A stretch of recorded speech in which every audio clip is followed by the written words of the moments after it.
Hello, sir. It is an absolute honor to be sitting next to you and taking this interview. So, I have a few questions related to the talk that we are hosting. So, we are currently living in a time shaped by significant geopolitical and geoeconomic shifts, from global chain disruptions to technological competition between nations. So, how do you think this situation affects research and research methodology? Well, I'll speak from the perspective of being here, so India and the global south. Yes. That's where I started my research life, and now at this stage, I want to concentrate again, come back full circle to this context. I think the recent geopolitical changes, what they have done, as lots and lots of commentators are noting, is getting basically jettisoning the old order, the order that which is sometimes called the Bretton Woods system, which was basically a US-sponsored way of organizing the world in economic and political terms. And what has happened within the last 2-3 years is basically a rapid dismantling of that order. What are the alternatives? The alternatives is a bipolar world where you have this strong geo-economic, political, military rivalry between the United States and China, and other countries have to find their ways in this kind of a bipolar situation. Most countries, including India, reject that option because that's not where they want to be. And so the option which is being promoted quite a lot across the board, including, for example, recently when the Canadian Prime Minister visited India, is to look for a world which is multipolar, which is not completely dominated by either US or China, and where significant third forces, which would include India, Europe, Canada, Australia, etc., and of course a lot of the global south, would have a big say in the way the world is run. What this means is, again, in terms of researchers and those who are trying to pursue doctoral studies, as well as early stage researchers in places like India and Brazil and Nigeria and South Africa and Indonesia, is that they develop they get rid of the old mindset where they look to the US mainly as a source of inspiration, and they come up with a mindset where they begin to dig deeper into indigenous practices, indigenous knowledge, indigenous cultures as the sources for ideas. And I am hopeful that this is going to happen, and I will try to the extent possible on my own to push the research enterprises in that direction. So you were saying that there can be some strategic opportunities that might open up for the global south. Absolutely, and I think this is already becoming evident. I think it is visible in journals.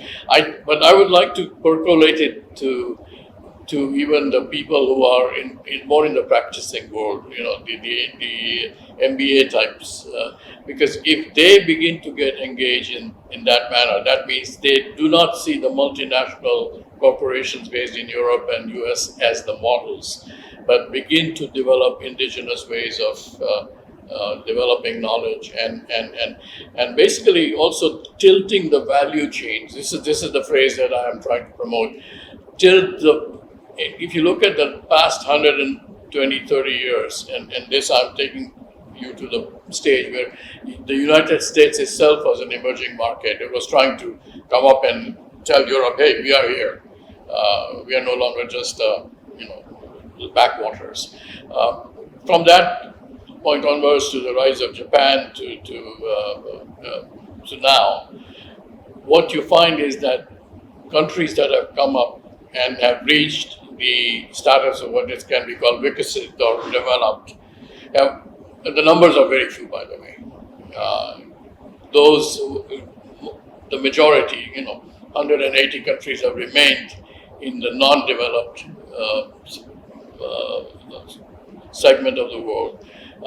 And very few have made. But those who have made it, basically what they have done is they have tilted the global value chains in their favor. That means instead of doing work and exporting the value and let companies in other countries benefit, they have worked in various ways so that the value chains bring value back into their own lands. Okay, this is what needs to be done. This is regardless of ideology. You could be a staunch capitalist, you could be a communist. This is something that needs to be done, and so this is the way I think. Of course, the doctoral and other researchers can set the frameworks, but the actual work, the ground level work, will be done by engineers and managers and those who are not necessarily in the research field. They will begin to develop systems that will tilt the value chains. Let me give you a very simple example. If you go back about 50 years ago, South Korea and India were exactly in the same place. Today, South Korea is an advanced industrial country. What happened is they created systems so that the value chains tilted towards South Korea, and this happened in fields like automobiles, in electronics like television and so forth, in appliances such as refrigerators and washers and dryers. So they've selected certain sectors, and now it's beginning, and they're beginning to now do this in fields like culture, like K-pop.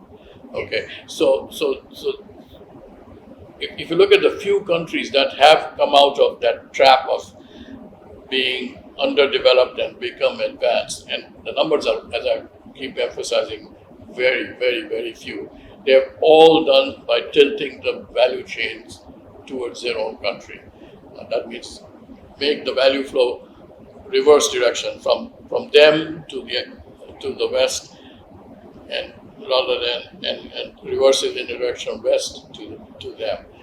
So India and all the other global south countries are beginning to realize that, and I think that needs to be emphasized a lot, not just at the research level, but at the level of practice.